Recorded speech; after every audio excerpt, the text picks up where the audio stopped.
네, 반갑습니다. 오늘 7월 첫째 주죠. 네, 마스크 끼고 있지만 옆에 사람하고 이렇게 축복합시다. 7월 한 달에 하나님의 역사가 일어날 겁니다. 시작. 믿습니까? 네.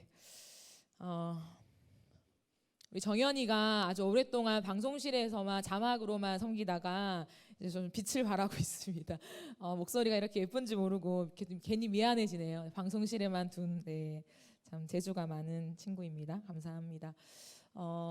오늘은 에베소서 강해를 이어가면서 제가 다음 주가 마지막이에요. 원래는 15주 과정인데 제가 여름 사역을 앞두고 조금 여름 사역을 준비하는 메시지를 좀 같이 나눴으면 좋겠다고 해가지고 다음 주까지 총 12주 과정으로 에베소 강해는 마치고요. 이제 그 다음부터는 다른 설교로 이어가도록 하겠습니다. 오늘은 11번째 에베소서 강해입니다. 새 능력으로 살아가다라는 제목으로 함께 하나님 말씀을 나누도록 하겠습니다. 미국의 한 소설가인 마크 트웨인이라는 사람이 있습니다. 이 사람이 노년에 이렇게 말했습니다. 한 사람의 삶에서 가장 중요한 두 날이 있대요. 어떤 날이냐면 그가 태어난 날과 그리고 태어난 이유를 알게 된 날이다 라고 합니다. 공감하십니까? 내가 태어난 날은 아는데 태어난 이유를 알지 못하는 사람들이 여전히 우리의 삶 속에서 살아가고 있는 것을 보게 됩니다. 여러분이 왜 태어났는지, 왜 살고 있는지에 대한 선명한 이유를 가지고 있으십니까?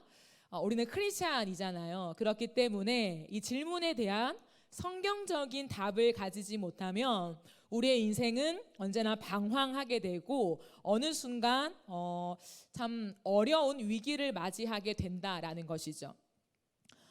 제가 얼마 전에 군대에서 갑자기 이게 휴가 나온 한 친구가 있었는데 바람을 쐬고 싶다고 해가지고 제가 20분짜리로 이렇게 찍었는데 20분 정도밖에 안 걸려요 해가지고 다시 내비를 바꿔가지고 1시간 걸리는 두물머리를 갔다 왔습니다. 그래서 둘이서 월요일에 핫도그 먹으면서 그 친구가 저한테 질문하는 게 전도사님 왜 살아야 합니까?에 대한 질문이었어요. 핫도그를 먹으면서 왜 살아야 되냐면 하면서 이제 몇 시간을 보내고 돌아온 기억이 있습니다. 그리스도인이지만 우리 안에 내가 왜 살아야 할까? 나는 무엇을 위해서 존재하나? 라고 하는 질문에 부딪힐 때가 있다라는 거죠. 여러분 비전과 꿈이 있으십니까? 누군가는 나는 이러한 사람이 되어서 이러한 모습을 가지면 참 행복할 것 같아. 이게 내가 사는 이유야 라고 설정하며 열심히 달려가는 사람이 있을 것입니다. 근데 세상을 한번 보세요, 여러분. 사실은 몇 년 전까지만 해도 정말 이 여행이라는 것이 모든 사람에게 로망이자 쉼이 되었어요. 그렇기 때문에 어떤 딱 여름 휴가 이때만이 아니라 끊임없이 많은 직장인들도 연차를 쓸 때 해외 여행을 가죠. 국내 여행도 마찬가지지만 참 많은 해외 여행을 다니면서 이 여행사의 기류가 상승했습니다. 그러니까 어느 누구도 여행사가 이만큼 추락할 거란 생각을 한 번도 하지 못했을 거라는 거죠. 오히려 더 많은 사람들, 전 세계적으로 더 많은 사람들이 이 가속화된 네트워크를 통하여서 많은 것들을 주고받으면서 사실 숨어있는 그러한 맛집과 숨어있는 참 사람들이 보아로 발견하게 되는 그러한 곳들을 막 소개하면서 나도 이번에 저기 가봐야지 라고 하는 그러한 마음을 가지고 모든 사람들이 여행을 떠나고 오고 가는 그러한 분위기가 전 세계적인 파장이었습니다. 그런데 코로나로 인해서 여행사가 완전 추락해버렸죠. 그렇기 때문에 참 답답한 삶들, 나는 여행하고 이렇게 즐기면서 엔조이하며 살아가는 게 내 삶의 목적인데 난 노년을 이렇게 살아가기를 로망했는데 라고 하는 모든 꿈들이 사실은 무너지게 된 거죠.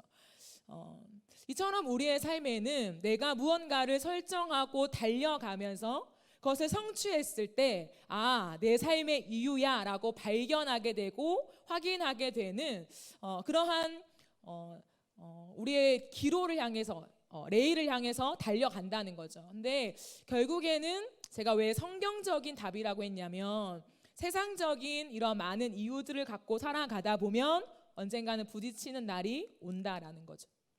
세상은 제가 지난번에도 말했지만 요지경입니다. 우리가 알 수 없다는 거죠. 그렇기 때문에 내가 왜 사는가, 무엇을 위해 살아가는가에 대한 성경적인 대답을 우리는 항상 준비하며 또한 내 안에 확고히 해야 우리는 우리의 삶을 흔들리지 않고 살아갈 수 있다라는 거죠. 그렇기 때문에 우리는 끊임없이 질문해야 합니다. 하나님 앞에서. 제가 언젠가 여러분한테 고난을 당했을 때 하나님 앞에 왜? 라는 질문을 하지 마십시오 라고 했던 적이 있습니다. 기억이 안 나실 수 있지만 하나님과 우리의 관계 속에서 고난이라는 어떠한 큰 어려움 속에서는 하나님 왜요? 하나님 왜 나에게 이런 고난을 주십니까? 라고 하는 why에 대한 질문을 던지다 보면은 하나님과 끝없이 멀어지는 경우가 사실 더 많아요. 왜냐하면 고난은 명확한 이유를 확인할 수 없을 때가 더 많기 때문이지요. 그러면 고난에서는 우리는 무엇을 물어야 되느냐? 하나님 어떻게 해요? 이 고난이 왜 왔는지는 정확하게 알 수 없지만 내가 어떻게 해야 합니까? 내가 지금 무엇을 하기를 하나님 원하십니까? 라는 질문을 던져야 한다는 거죠. 그런데 고난의 문제가 아니라 우리의 인생을 왜 살아가야 되는지, 인생을 살아가는 이유에 대한 것들을 물어볼 때는 하나님 앞에 왜? 라는 질문을 던져야 됩니다. 하나님 왜 내가 예수를 믿었습니까? 하나님 왜 내가 이 삼락교회에 있습니까?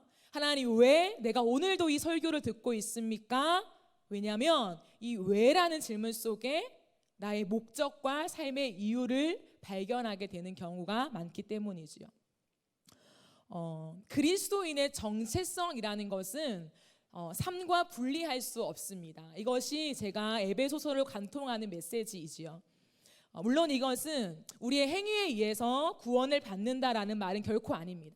내가 무언가를 행위를 해서 그 행위가 수반이 되어서 하나님이 나를 구원하시는구나, 그것은 절대 아닙니다. 하지만 우리가 그리스도인이 되었다면, 하나님의 은혜로 그리스도인이 되었다면 이 정체성은 우리의 삶을 반드시 변화시킨다라는 거죠. 변화가 따르지 않을 수 없다라는 것입니다. 물론 그 변화를 이루어가는 과정 속에서는 예수를 믿은 그 순간부터 나의 모든 삶이 360도 바뀌진 않아요. 180도 바뀌진 않아요. 그런데 우리의 삶에서 하나님 앞에 함께 걸어가는 순간순간 지속적인 변화가 이루어진다라는 것을 말하고 있다라는 거죠. 그렇기 때문에 내 일상에서 내 정체성을 반영하도록 우리는 하나님께 부르심을 받았다라고 할 수 있습니다. 오늘은 그러면 그리스도인이라는 정체성을 가진 사람들이 이 세상을 살아갈 때 어떠한 능력으로 살아가야 되는가에 대해서 제가 말하고 싶습니다. 네, 먼저 결론을 도출해 낸다면 빛입니다. 빛. 그리스도인에게 주신 새 능력이 뭐냐면 빛이라는 거예요. 오늘 우리가 읽은 8절 말씀을 보면 이런 말씀이 있어요. 너희가 전에는 어둠이더니 이제는 주 안에서 빛이라. 근데 여기서 끝나지 않죠. 뭐라고 끝납니까? 빛의 자녀들처럼 행하라 라고 끝내요. 너희는 주 안에서 빛이다라는 건 뭡니까? 우리의 정체성이죠. 원래는 어둠이라는 정체성을 가졌는데 주 안에서 예수를 믿는 다음에 우리는 빛이라는 정체성으로 바뀌어버린 거예요. 근데 나는 빛이야, 난 이제 빛이야 라고 끝나는 것이 아니라 빛의 정체성을 가진 자는 주님 말씀하시기를 빛의 자녀들처럼 행하는 삶이 따라오게 된다라는 것입니다. 연결의 의미죠. 그러면서 설명합니다. 빛의 열매는 뭐냐? 그럼 빛으로 살아간다는 게 뭐냐라고 했을 때 착함과 의로움과 진실함이다라고 설명을 하지요. 자, 그 다음에 독특한 표현이 있습니다. 뭐냐면 주를 기쁘시게 할 것이 무엇인지 시험하여 보라, 이 말이 있어요. 이 말씀을 잘 들여다보십시오, 여러분. 내가 왜 삽니까? 내가 무엇 때문에 삽니까? 라고 하는 답이 적혀 있어요. 혹시 발견하셨습니까? 주예요, 주. 예수를 만난 그리스도인들의 인생 속에서는 이제 삶의 목적의 주어가 바뀌어집니다. 이전에는 내가 원하는 대로 나를 기쁘시게 하는 삶을 살아가는 거죠. 하지만 그리스도인은 이제 주를 기쁘시게 할 것이 무엇인가 시험하여 보라. 우리의 목적이 뭐냐면 하나님을 기쁘시게 하는 것이 무엇인지를 생각하며 끝없이 그것을 향해 나아가는 것이 그리스도인의 삶의 이유요, 목적이다라는 것을 성경이 명확하게 말하고 있다라는 것입니다. 이것은 하나님을 테스트해봐 이런 얘기가 아닙니다. 이것은 끝없이 하나님이 기뻐하시는 방법이 무엇일까를 찾아가는, 분별해가는 삶의 방식을 의미해요. 하나님이 기뻐하시는 삶의 방식이 뭘까? 하나님이 이 시대 가운데 정말 내가 살아가기 원하는 그러한 모습이 뭘까라는 것들을 계속해서 분별하면서 가져가라라는 그러한 말씀입니다. 우리 고린도후서 5장 9절 말씀을 함께 한번 읽어볼까요? 같이 한번 읽어봅시다. 시작. 우리는 몸으로 있든지 떠나 있든지 주를 기쁘시게 하는 자가 되기를 힘쓰노라 라고 되어 있죠. 끝없이 바울은 내가 이 땅을 살아가는 이유와 목적이 무엇인가 라고 했을 때 주를 기쁘시게 하는 자가 되는 것, 주님을 너무너무 기쁘시게 하는 자로 살아가는 것, 거기에 힘을 쏟는 것, 그것이 우리의 이유다라고 하죠. 그렇기 때문에 바울이 언제나 집중하고 있는 것은 뭐냐면 겉으로 드러나는 형태가 아니라 보이지 않는 본질에 집중하고 있다는 거죠.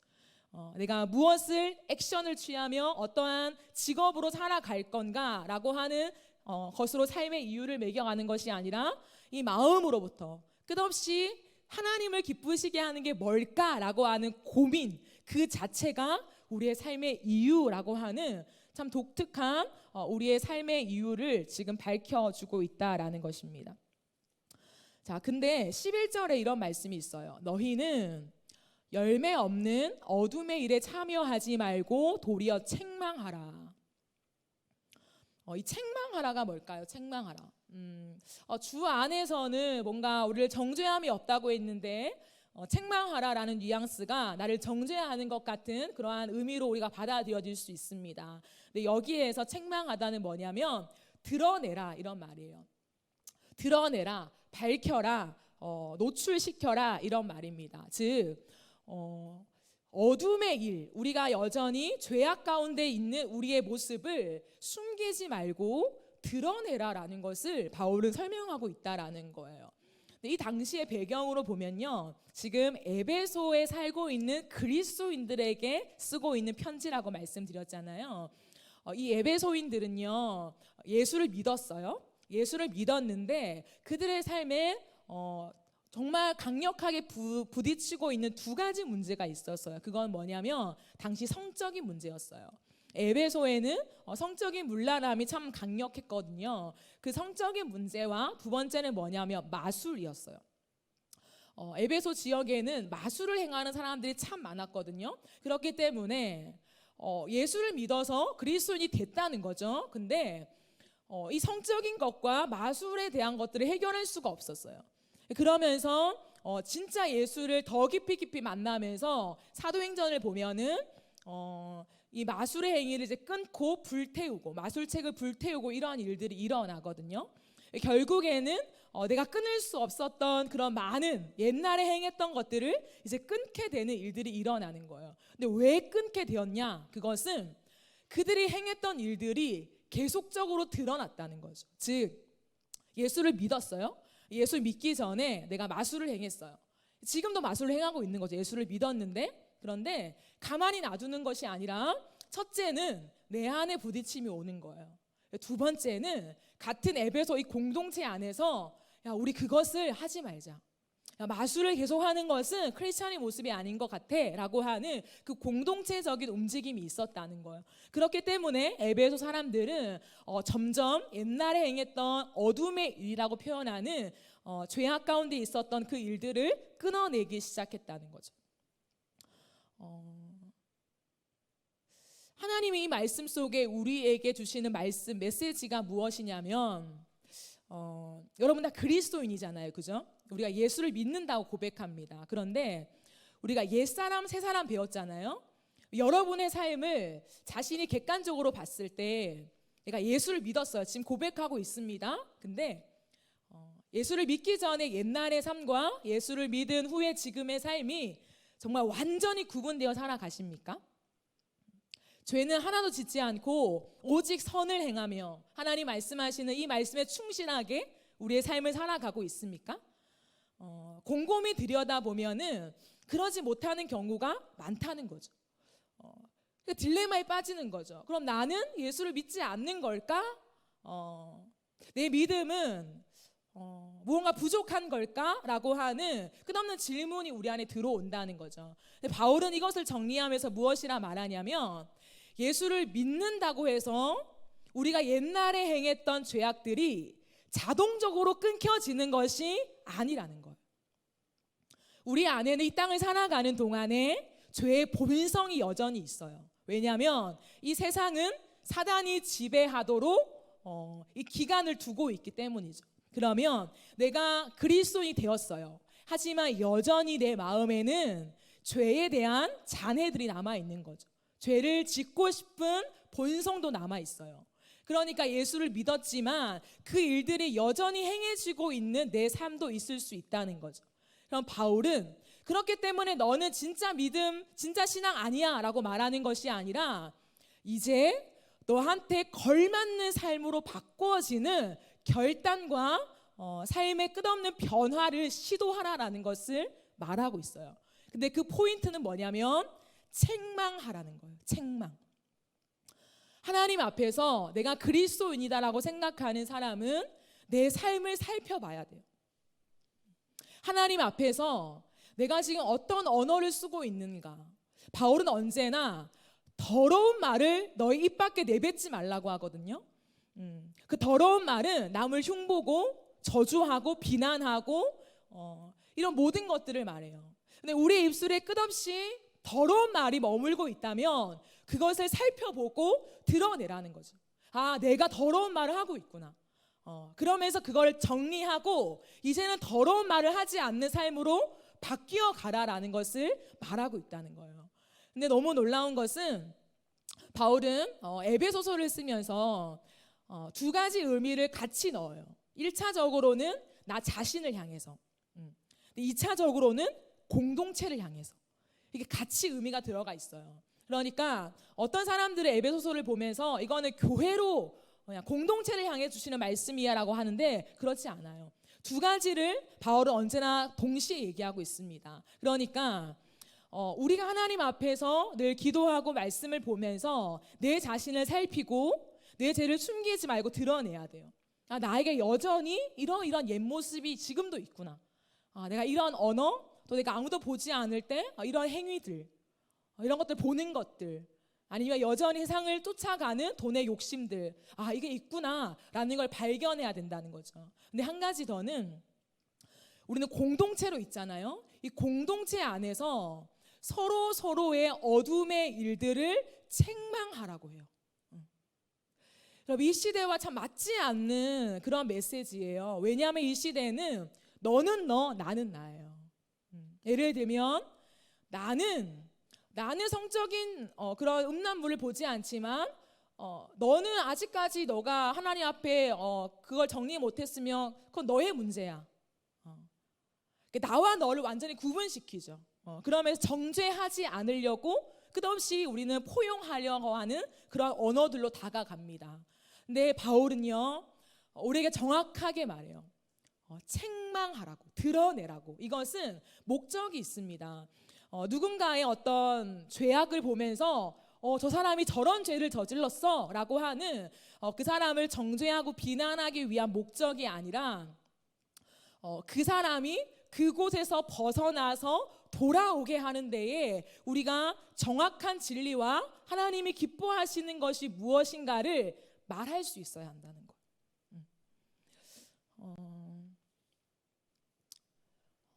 그렇기 때문에 바울은 에베소 교인들한테 이것을 권면하면서 죄라는 것이 그냥 한 사람, 개인이 하나님과의 관계에서만 끊던지 말던지 어떻게 다루던지 개인의 영역으로만 다루어 가는 것이 아니라 공동체의 영역 속에서 우리가 함께 다루어 가야만 하는 문제라는 것을 우리에게 지금 보여주고 있다라는 것이죠.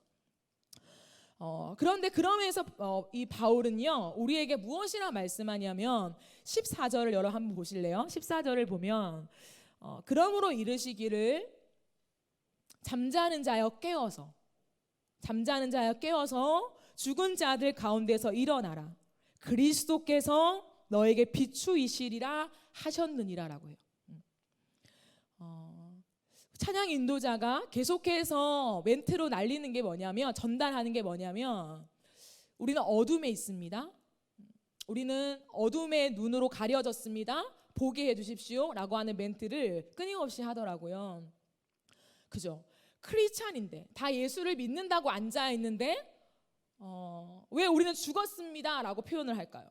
나 구원 받았고 난 생명이 있는데 왜 나보고 죽었다고 해? 기분 나빠. 이렇게 들릴 수도 있다는 거죠. 그런데 영적으로 우리가 잠들어 있을 수 있다는 거예요. 크리스찬이지만 내 안에 예수님이 안 계신 건 아니지만, 계시지만 우리가 여전히 어둠의 일들을 우리의 마음과 삶에서 계속해서 끊어내고 청산하고 다루지 않으면 우리의 영이 잠들어 버린다는 거예요. 이것은요, 이런 거예요. 그러면 내 의지와 내 힘만으로 죄를 끊어낼 수 있다는 말인가요? 라고 물어볼 수 있겠죠. 그러한 이분법적인 표현이 아니에요. 그럼 내 힘으로 끊어낼 수 있고 이런 말이 아니라, 반대로 내 힘으로 끊어낼 수 없으니까 전 어쩔 수 없어요 라고 하라고 하는 것이 아니라는 거예요. 이 말은 뭐냐면, 우리 안에 하나님께서 예수를 주셨죠. 우리 안에 예수를 주셨으면은 그 예수님과의 관계 안에서 우리에게는 그 죄를 멀리하고 죄를 끊어내고 내 의지적으로 하나님께 돌아가게 하는 그런 힘을 주셨다는 거예요. 그게 바로 빛이라는 거예요. 그게 우리의 능력이 되었다라는 거예요. 우리는 어둠이 아니라 빛이라는 거예요. 근데 그 빛이요, 내가 빛인지 알지 못하면 자꾸 전원이 꺼져요.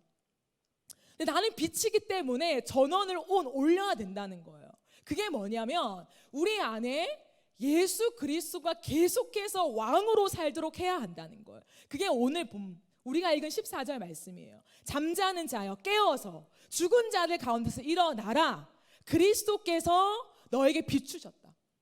우리 안에 내가 예수를 믿고 변화된 것이 나의 의로운 행위로 나는 이제 빛입니다 라고 하는 게 아니잖아요.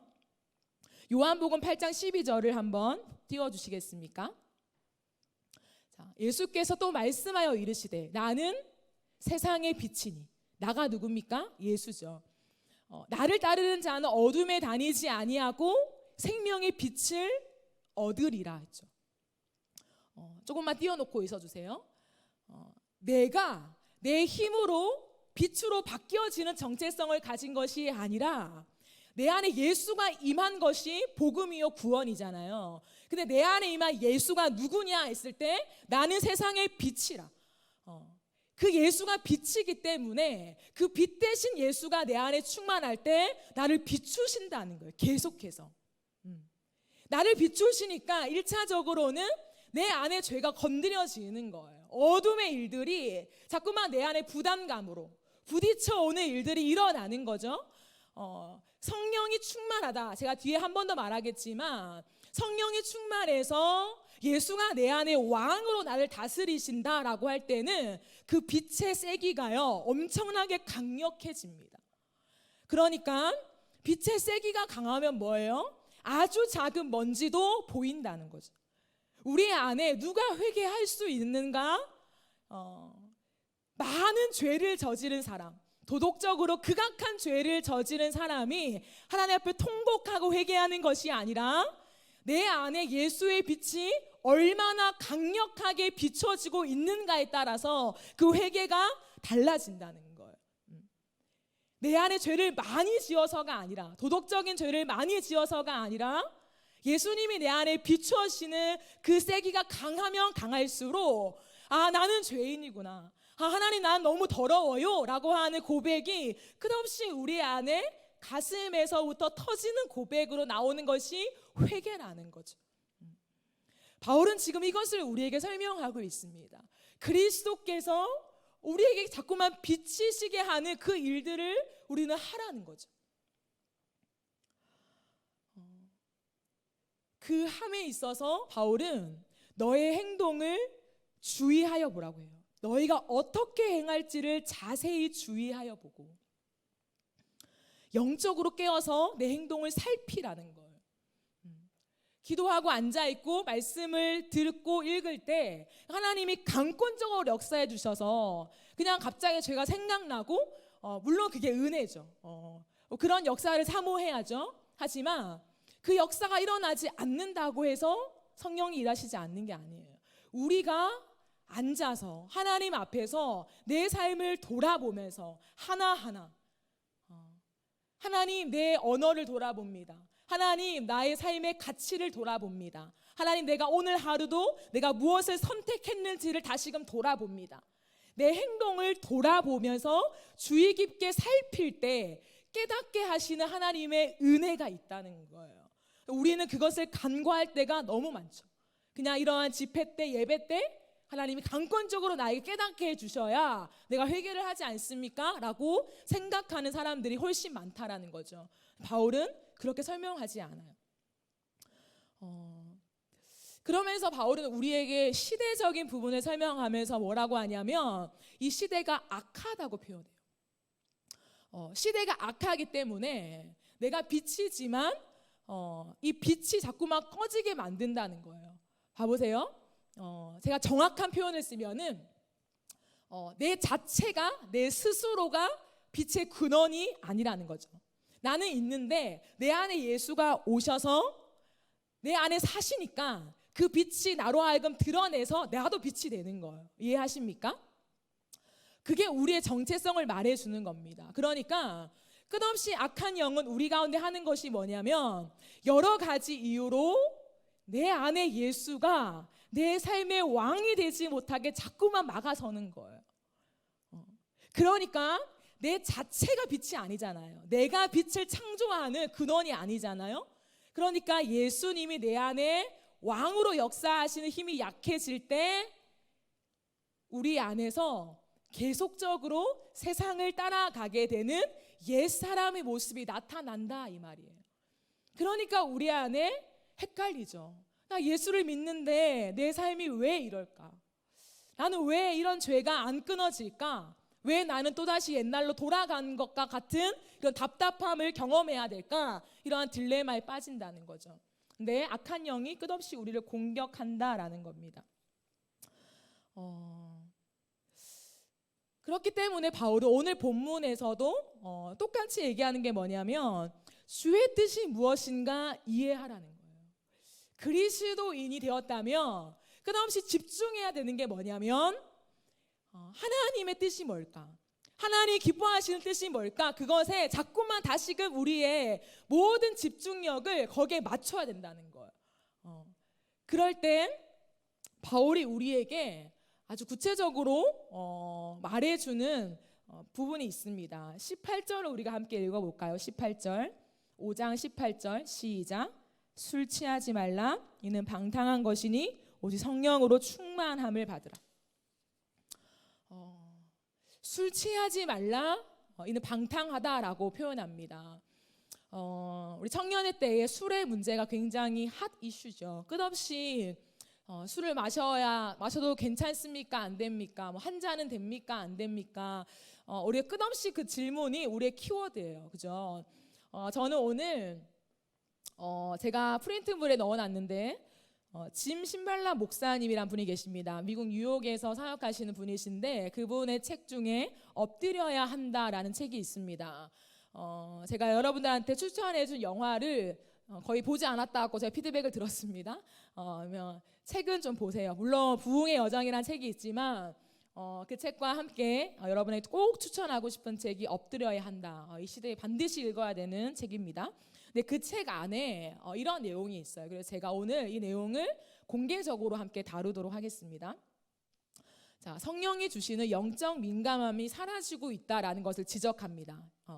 목사님은 성령이 삶을 이끌고 통제하시지 않으면 반드시 아주 위험한 유행 현상이 나타나게 되어 있다. 특히 요즘 교인들끼리 어울려서 술을 마시는 것을 용인하고 심지어 부추기까지 하는 것은 실로 위험천만한 현상이다. 크리스천들의 사교 모임에서 술의 사용이 점점 늘고 있는 현실이다. 얼마 전, 이거는 목사님의 말이에요. 유명한 찬양 인도자이자 작곡자가 술을 곁들인 콘서트를 열었다. 우리 교인 중 한 명은 그곳에 갔다가 많은 사람이 맥주나 위스키 한 잔을 들고 음악에 맞춰, 이 음악은 찬양입니다. 찬양에 맞춰서 몸을 흔드는 것을 보고 혼비백산했다. 뉴욕의 한 유명한 교회 브랜드에서는 세례식 때 술을 무료로 제공한다. 교회 브랜드라고 표현한 이유는 교회 대형화를 이렇게 조금 이렇게 부르신 표현입니다. 또 최근 한 크리스천 남성 세미나에서는 일정 중에 맥주를 맛보는 시간이 있다고 광고했다. 자신을 엄격한 가정 환경의 희생자라 생각하는 사람들이 일종의 속박에서 벗어나려는 자체는 이해할 수 있지만 도무지 한계를 모른다는 것이 문제다. 독한 술이 자칭 크리스천의 사교 모임에 점점 자주 등장하고 있다. 심지어 교회 행사에서도 술을 볼 수 있는 세상이 되어버렸다. 은혜냐 율법이냐 하는 논쟁 속에서 은혜만을 지나치게 강조하는 밥율법주의자, 율법을 이제 거부하는 거죠. 그런 사람들이 이런 분위기를 주도하는 거죠. 율법이다, 왜 율법으로 우리를 정죄하냐 이런 거죠. 하지만 아무리 봐도 이것은 단지 성령이 주시는 영적 민감함을 잃어버린 사람들의 방종일 뿐이다. 술 취하지 말라 이는 방탕한 것이니 오직 성령으로 충만함을 받으라는 공고를 보면 그 당시에도 술이 얼마나 큰 골칫거리였는지를 알 수 있다. 혹시 요즘 세상은 그 시절과 다르다고 생각하는가? 과연 그럴까? 알코올 중독은 마치 치명적인 역병처럼 온 나라를 휩쓸며 남녀노소 할 것 없이 병들게 만들고 있다. 무엇보다도 어린 자녀를 둔 가정이 술 때문에 무너져 내리고 있다. 술로 인한 비용은 2천억 달러를 웃돌고 있다. 그러나 술이 초래하는 고통과 절망까지 다 계산하면 가히 통계도 낼 수 없을 정도다. 이 나라의 교통사고 사망 사건 중 35% 이상이 음주운전 때문이다. 사람에 따라 술에 중독되기 쉬운 체질이 있다. 그런 사람에게는 난생 처음 마시는 술 한 잔이 평생 고통과 파멸로 가는 첫걸음이 될 수 있다.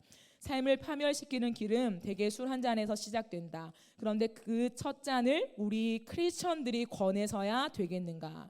그리스도 안에서의 자유나 21세기의 새로운 윤리를 주장하며 적정한 선을 마구 넘나드는 사람들을 볼 때마다 우리 아버지의 술 취한 얼굴이 떠오른다. 이 목사님의 표현입니다. 아버지는 단 한 번의 술로 주정뱅이의 길로 접어들었다. 혹시 그 체질이 내게도 그대로 전해졌을지 모른다. 그래서 나는 알코올 든 음료는 입에도 대지 않는다. 이분 목사님은 이 신발라 목사님이 결혼식장에서도 오시지 않고 술에 취해 있었대요. 내가 술을 마시는 것을 누가 보기라도 하면 어떻게 하는가? 무엇이 옳고 그른지 따지기에 앞서 우리 모두는 다른 이들의 안위를 먼저 생각해야 한다. 그런즉 우리가 다시는 서로 비판하지 말고 도리어 부딪힐 것이나 거칠 것을 형제 앞에 두지 아니하도록 주의하라. 그리스도가 목숨값으로 사신 형제들에게 걸림돌이 된다면 훗날 하나님 앞에서 어찌 고개를 들 수 있겠는가? 하나님의 다음과 같은 명령을 거부한다면 얼마나 이기적인가. 그러므로 우리가 화평의 일과 서로 덕을 세우는 일을 힘쓰나니 음식으로 말미암아 하나님의 사업을 무너지게 하지 말라. 만물이 다 깨끗하되 거리낌으로 먹는 사람에게는 악한 것이라. 고기도 먹지 아니하고 포도주도 마시지 아니하고 무엇이든지 내 형제로 거리끼게 하는 일을 아니함이 아름다우니라. 참된 크리스찬이라며 서로 덕을 세우기 위해서 뭐든 포기할 수 있어야 하지 않을까. 이 질문에 많이 생각을 해보시면 좋을 것 같아요. 참된 크리스찬이라면 덕을 세우기 위해서는 무엇이든 포기할 수 있어야 하지 않을까. 그런즉 너희가 먹든지 마시든지 무엇을 하든지 다 하나님의 영광을 위하여 하라. 이 위험한 음료를 마시면서 과연 하나님의 영광을 위해 마신다고 자신 있게 말할 수 있는가?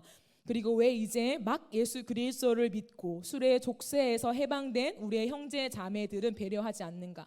본이든 아니든 그들을 옛 삶으로 돌아가게 유혹한다면 어찌 하나님께 속한 사람이라고 할 수 있겠는가? 요즘 독한 술을 점점 호용하는 분위기는 성령이 주시는 영적 민감함이 사라지고 있다는 확실한 증거다. 언제 나 자신이나 이웃들에게 해를 끼칠지 모르는 것에 굳이 손을 대야만 하는가? 머지않아 교회 청소년 수련회에서 우리 아이들이 한데 모여 술을 마시게 되지는 않을까 심히 걱정스럽다. 아이들이 너도 나도 술을 마시며 이렇게 말할 것이다. 간섭하지 마세요. 성경에 술을 마시지 말라는 말은 없잖아요. 하나님, 저 사람들처럼 율법주의로 흐르지 않게 해주셔서 감사합니다. 마지막은 목사님이 하시는 기도입니다. 오 하나님, 이 땅에 성령을 새롭게 보내셔서 상황을 우리가 보고 싶은 대로가 아니라 있는 그대로 보게 하소서라고 표현하고 있죠. 여기서 말하는 것은 뭐냐면 술이라는 것이 많은 사람들로 하여금 어둠의 일에 동참하게 하는 수단이 이미 되어 왔다는 거예요. 지금도 되고 있다는 겁니다. 저희 아버지만 해도 그러셨어요. 어릴 때부터, 제가 태어날 때부터 본 모습이 뭐냐면 술 취한 모습이었습니다. 제가 누누이 여러분들 말씀을 드리지만 여러분은 정말 행복한 가정에서 축복 속에 자랐기 때문에 넌 크리스찬들의 가정이 얼마나 파괴적인지를 잘 공감하지 못할 수도 있습니다. 하지만 특수한 누군가의 삶이 아니라 참 많은 사람들이 이 세상 인구에 비했을 때 참 많은 비중의 사람들이요, 이 술 때문에 가정이 파괴되고 아픔을 겪는 가정들이 참으로 많아요. 가정들마다 제가 계속 말하고 있지만 폭력이요 그냥 일반화되어 있습니다. 그런데 그 폭력의 일반화의 중심에는 뭐가 있냐면 술이 있어요. 술을 먹고 와서 비몽사몽간에 아내를 폭행하고 아이들을 폭행하는 그 일들이요 너무너무 많이 일어난다는 거예요. 그렇기 때문에 과연 이 술이라는 것은 이 세상을 강타하고 있는, 지금도 강타하고 있는 어둠의 일의 중심에 서 있음을 그 누구도 부인할 수는 없다는 거. 여러분 부인하실 수 있으십니까? 부인할 수 없어요. 세상을 보면요 정말 많은 기사 속에 술이 있고요. 여기 목사님 말씀하신 것처럼 정말 많은 음주운전을 통해서 사람들이 사망해요. 정말 기가 막힌 일들이 일어납니다. 제가 이제 아직 젊잖아요. 근데 제가 23살부터 사역을 시작하면서 저희 모교회에서 사역을 할 때 장례가 정말 많이 났거든요. 제가 20대 때 초반에 장례식장을 정말 많이 갔어요. 아무것도 모르는데 늘 장례식장 가서 울고 있고 막 영정사진 보고 이런 것들이 제 20대에 참 비일비재한 일이었는데 아직도 기억이 나요. 영락공원이라고 부산의 영락공원을 갔는데 정말 미친 듯이 오열을 하시는 어머니를 봤습니다. 근데 아들의 영정사진이 있는 거죠. 근데 술을 먹고 오토바이를 타다가 그렇게 된 거예요. 정말 이제 고등학생이었는데 참 그 애띤 얼굴이 그대로 영정사진에 있는데 우리가 상황을 듣고는 정말 가슴이 무너져 내렸어요. 하루 아침에 술 먹고 그냥 이제 아이들이 그렇잖아요. 고등학생들은 술 먹고 그냥 오토바이 타고 싶으니까 타다가 사고가 났는데 바로 죽어버린 거죠. 이런 일들이 과연 정말 절대 일어나지 않는 일 중에 어떻게 일어난 일일까? 그렇지 않다는 거예요. 조금만 세상에 관심이 있고 사건 사고에 관심이 있으면은 그 중심에 언제나 술이 있음을 확인할 수 있다는 거죠. 짐 신발란 목사님은 지금 그 얘기를 하는 거예요. 술 한 잔, 내가 혼자 있을 때 술 한 잔, 두 잔 마시는 거 그게 지금 죄냐 아니냐 이걸 따지지 않는다는 거예요. 지금 그 질문은 크리스찬들에게 죄송하지만 어울리지 않는 질문이라는 거예요. 크리스찬은 하나님의 엄청난 은혜를 받은 자잖아요. 내가 정말 영원한 지옥에 가야 하는 내가 하나님의 은혜로 내 인생이 변화되었다라고 우리는 고백하는 사람들이 크리스찬이에요. 그런데 그 크리스찬들이 어찌 나를 위해서 술 한 잔, 두 잔 괜찮습니까? 이게 죄입니까? 아닙니까? 그것을 논하냐는 거예요. 그게 아니라 나는 괜찮지만 이 온 땅을 강타하고 있고 여전히 술이라는 것이 많은 사람들에게 하나님과 가까워지는 수단이 아니라 멀어지게 하는 수단이라면 크리스찬들이 꼭 술을 마셔야 하냐라는 거예요. 그 얘기를 던지고 있는 거예요. 그렇기 때문에 이 술이라는 것은 믿음의 형제들을 넘어질 수 있게 하는 부분이라는 거예요. 왜냐하면 우리만 해도 그렇잖아요. 청년의 때에 술의 호기심 있을 수 있죠. 술을 마시고 싶고 어쩔 수 없는 상황 속에 마시게 몰아넣는 상황 속에 우리가 갈 수도 있습니다. 그런데 예수를 믿다 보면은 어쩔 수 없이 죄가 우리 안에 자꾸 밀어져요. 근데 그 죄의 중심에 또 술이 있기 때문에 많은 사람들의 간증 속에 예수를 만나면 술을 끊어요. 술, 담배를 끊습니다. 그런데 우리 분위기 안에서 그것이 허용되어지면 기껏 예수를 만나서 술을 끊고 술에 대해서 생각하는 그 형제들을 부추길 수 있는 그런 수단이 될 수 있다는 거예요. 그렇기 때문에 나 혼자 술 한 잔, 두 잔 그 문제를 사실 거론할 게 아니라 우리는 언제나 공동체를 바라봐야 된다는 거예요. 제가 앞서 말했듯이 이것이 이 시대와 어울리지 않아요. 왜? 나는 나, 너는 너. 이것이 세상에서만 흘러가는 흐름이 아니라 교회 안에서, 크리스천 안에서도 이미 우리 안에 젖어 있는 문화예요. 나는 나, 너는 너. 너의 행위는 너가 하나님과 해야 될 일. 하지만 성경은 절대 그렇게 말하지 않아요. 성경은 언제나 나와 공동체가 분리될 수 없음을 말해요. 그리스도인은 제가 계속해서 에베소서를 통해서 말했던 게 뭡니까? 한 몸이라는 거죠. 그리스도를 머리로 한 몸과 한 지체라는 거예요. 그러면 나는 나로 분리될 수 없고 나는 우리라는 공동체와 함께 할 수밖에 없는 새로운 운명에 놓여 있다라는 것입니다. 그렇기 때문에 바울은 술 취하지 말라 이 말씀은 제가 말했듯이 개인의 영역만이 아니라 그 공동체의 영역에서 동일하게 말하고 있는 부분이라는 거예요. 술 취하지 말라 이는 방탕한 것이니 술 가운데서 우리의 마음을 달래고 우리의 마음에 좋은 기분을 주게 하는 그 부분들은 방탕한 것이라고 말합니다. 왜냐하면 로이드 존스 목사님도 이 구절 가지고 해석을 하셨는데 술 취함과 성령이라는 것을 대조하면서 성경을 설명하고 있다라는 거예요. 우리 안에 이 말씀 속에서 기억해야 될 게 뭐냐면 술 취하면 안 되구나. 물론 이것도 중요합니다. 근데 술 취하지 말라 이는 방탕한 것이니 그 다음 뭡니까? 오직 성령으로 충만함을 받으라는 거예요. 이게 더 중요한 거예요. 그리스도인이 되었다는 것은 성령을 따라 살기로 작정한 사람들입니다. 제가 말했죠. 이것은 그럼 내가 이제 시작해서 내가 주님을 따르기로 선택했어. 그 표현이 아니에요. 하지만 그걸 이중적으로 그러면은 나는 끌려가는 건가? 정확하게 이해할 때 하나님의 은혜로 내게 성령이 주어졌죠. 그런데 이 새로운 내 안의 본성 속에서 그 성령을 따라 살게 만드는 의지를 주셨다는 거예요. 새로운 의지를 하나님이 주셨다는 거예요. 그 의지로 우리는 끝없이 성령을 따라 살기로 작정하며 결단하며 시도하며 도전해가며 우리의 삶을 살아가야 할 것을 성경은 말하고 있다는 거예요. 오직 성령의 충만함을 받으라라고 말하는 것은 현재 진행형입니다.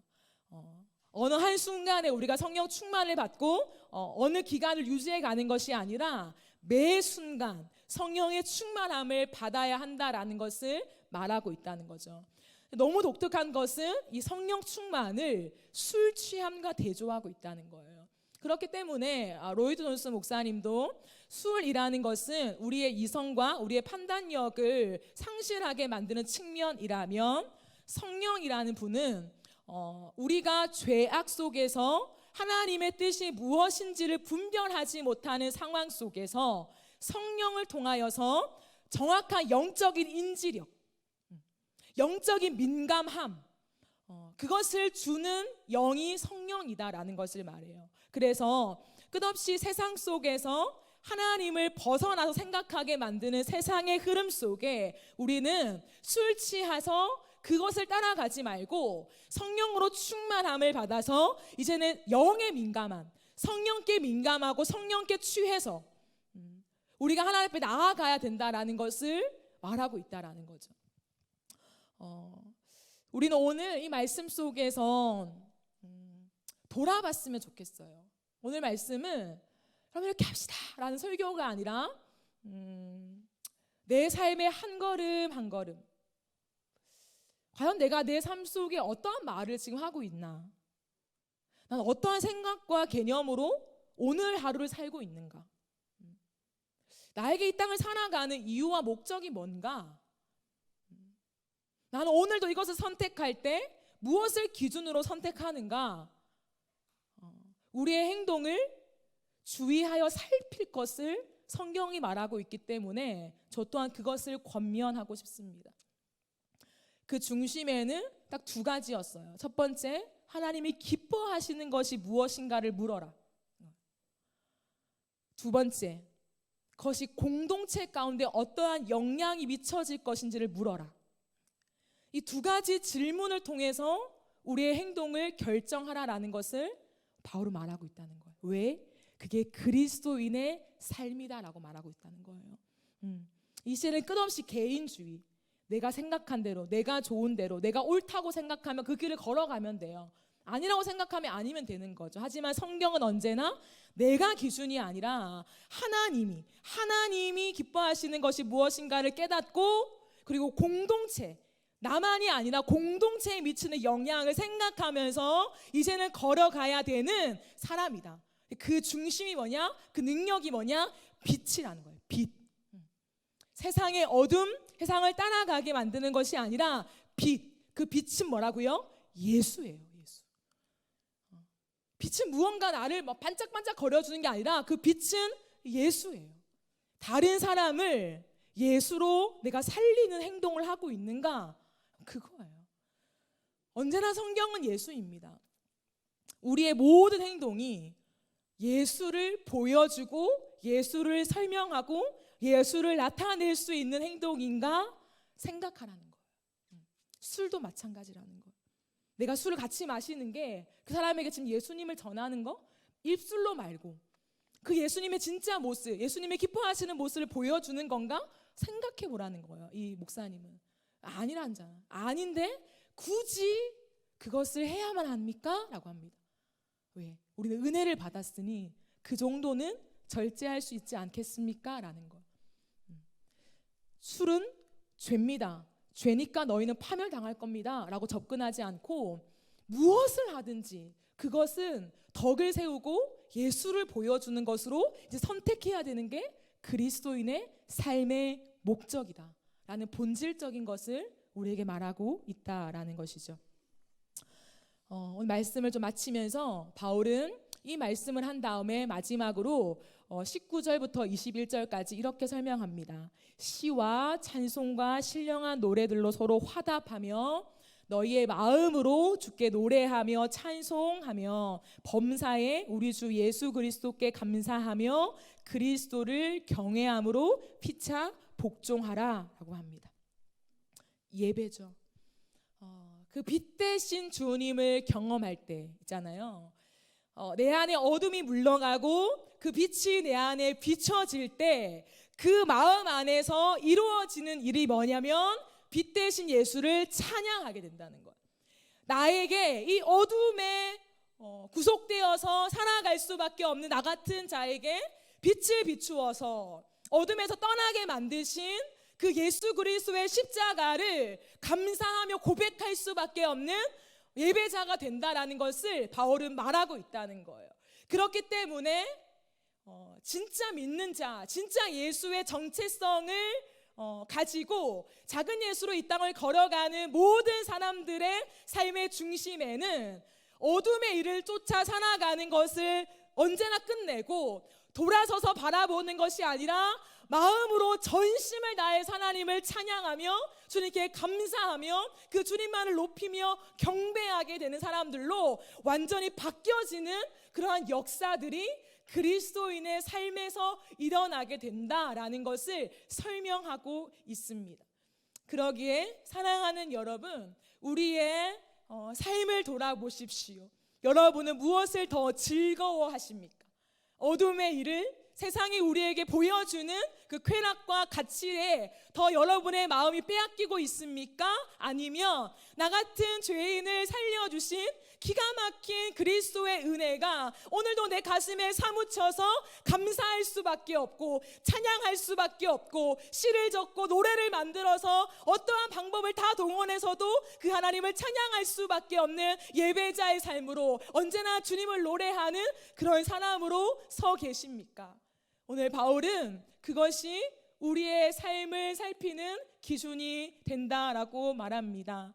오늘 맥주 감사 주일이잖아요. 물론 제가 에베소서 강해를 좀 해야 돼서 목사님께서 말씀을 드리고 제가 맥주 감사 주일에 딱 맞는 설교는 하지 않았습니다. 하지만 오늘 이 말씀에도 감사가 나와 있지요. 이 감사는 이벤트적인 감사가 아닙니다. 맥주 감사 주일 맞이했으니까 이제 감사합시다, 생각해 봅시다, 이것이 아니라 은혜를 경험한 자의 가슴에 성령이 날마다 우리를 요동케 하실 때 일어나는 일이 뭐냐면 감사라는 거예요. 감사. 오늘 찬양 인도자가 말한 것처럼 우리 하박국의 노래를 배우잖아요. 그것처럼 무엇 때문에 감사하는 것이 아니라 가장 본질, 그 예수가 나에게 오셔서 이 어둠에 노출되어 있는 나의 삶을 끊어내시고 빛을 주셔서 다른 사람에게도 이제 빛을 전하는 사도로, 빛을 전하는 전도자로, 잠자는 사람들을 깨우는 이 놀라운 사명을 감당하는 자로 세워주신 그 은혜에 날마다 감사하게 되는 놀라운 역사들이 우리의 삶에 일어난다라는 것이죠. 여러분, 말씀을 맺으면서 세 가지를 꼭 기억하며 제가 프린트물에 적어 놓은 것입니다. 공동체적인 의미, 일치된 노력을 하라입니다. 일치된 노력, 그것은 뭡니까? 어둠을 끊어내라는 거예요. 여러분, 우리 공동체 안에 저는 단호하게 말합니다. 공동체 안에 술은 절대로 안 됩니다. 우리 삼락교회 마하나인 공동체 안에서 서로 술을 마시는 행위는 절대로 안 됩니다. 왜? 우리의 의지로 여러분 끊어내십시오. 하지 마세요. 그것은 내가 그리스도인이라면 하나님이 새롭게 주신 내 의지 속에 끊어내야 되는 것입니다. 하나님이 나에게 역사하실 때까지 기다려요? 아니요. 하나님이 은혜 주신 것을 믿고 고백한다면 내 의지로 그것을 끊어낼 수 있어야 합니다. 하지만 살다 보면 넘어질 때가 있지요. 그러면 괜찮아요. 넘어지는 것 자체로 정죄하라는 게 아니라 넘어진 건 어쩔 수 없지만 아무런 생각 없이, 인지 없이 무방비 상태로 여러분의 인생을 걸어가지 말라는 거죠. 우리 공동체 안에 술, 담배 절대 안 됩니다. 같이 하지 마세요. 그 부분은 여러분이 꼭 지켜주시면서 일치된 노력을 같이 이루면서 어둠의 일에 참여하지 말고 이제 빛의 사람으로 서야 할 것입니다. 그리고 서로 책망하라. 누군가가 어둠의 일에 동참했다면 괜찮아. 여러분, 그것은요 공동체를 어쩌면 망가뜨리는 일입니다. 공동체를 굉장히 약하게, 영적으로 굉장히 약하게 만들어내는 거예요. 드러내서 정죄하고 비판하는 분위기를 이제 없앨 겁니다. 누군가를 몰아세워서 죄인 만들고 그런 공동체를 더 만들지 않을 것입니다. 하지만 잘못은 잘못이에요. 잘못은 책망해야 됩니다. 잘못은 드러내서 이것은 하나님의 말씀 앞에 맞지 않고 이것은 하나님이 기뻐하시지 않는 일입니다 라는 것은 알려줘야 돼요. 왜? 우리 공동체가 아니잖아요. 내 거 아니잖아요. 예수님 거예요. 이 공동체가 하나님 거잖아요. 그러면 우리끼리 그냥 괜찮아가 아니라 하나님이 만들어 가고 싶은 공동체를 우리가 이루어 가야 되는 거예요. 그러면 제가 원하는 대로도 아니에요. 하나님이 원하시는 말씀 속에 아니라고 한 것은 철저하게 끊어내야 합니다. 그렇기 때문에 앞으로 우리 안에 혹 많은 일들 속에서 잘못된 일들이 행하여진다면 저는 그것을 드러낼 것입니다. 드러내서 그것을 함께 리더십들과 다루면서 이제는 그것을 하지 않도록 우리가 죄를 깨닫고 하나님 앞에 회개하고 다시 서게 하는 이 일들을 우리 공동체 안에 이루어 갈 것입니다. 그리고 세 번째, 함께 예배하라. 그리스도인의 정체성, 그리스도인의 삶의 목적은 예배입니다. 내가 무엇을 하느냐의 행위가 아니라 내 마음으로부터 하나님을 찬양하고 감사하는 그것 자체가 그리스도인의 사명이고 삶의 이유라는 거죠. 그렇기 때문에 우리는 함께 예배할 것입니다. 모일 때마다 하나님을 예배할 것입니다. 찬양하고 말씀 중심, 기도 중심, 저는 반드시 그런 공동체를 여러분과 함께 세워가고 싶습니다. 그러기에 예배 가운데 여러분이 조금 더 헌신해서 시간 맞춰서 오시고 마음을 다하여 하나님을 찬양할 수 있도록 보는 예배가 아니라 내가 드리는 예배가 돼야 돼요. 내 마음으로부터 하나님께 바쳐지는 표현하는 예배가 되어야 합니다. 그러기에 예배를 세워가는 공동체가 되었으면 좋겠습니다. 바라는 것은 이제 내일부터 우리가 본당에서 24시간 기도가 시작됩니다. 월화수목은 이제 우리 공동체 기도, 공적인 기도회로 기도회로 되죠. 그래서 수요일은 모든 부서가 연합해서 중보기도를 드릴 것이고요. 월화목은 저희 청년부가 201호실에서 따로 매일마다 8시에 기도회를 가질 것입니다. 그리고 그날에 절대 못 오는 사람들, 알바나 피치 못할 직장의 일들이나 못 오는 사람들은 24시간 이제 본당이 개방되어 있으니 여기에 오셔서 여러분이 늘 기도하고 가시면 됩니다. 오늘 알모임 때 여러분의 기도 시간을 꼭 작정해 두시고 서로 권면하는 분위기가 되었으면 좋겠습니다. 그래서 기도할 때 기도 카드가 있습니다. 그 안에 보면 기도문이 있어요. 그래서 기도문을 읽으시거나 뒤에 보면 기도 제목이 있으니까 그걸 보면서 여러분이 각자 기도해 주시되, 가장 중요한 것 있습니다.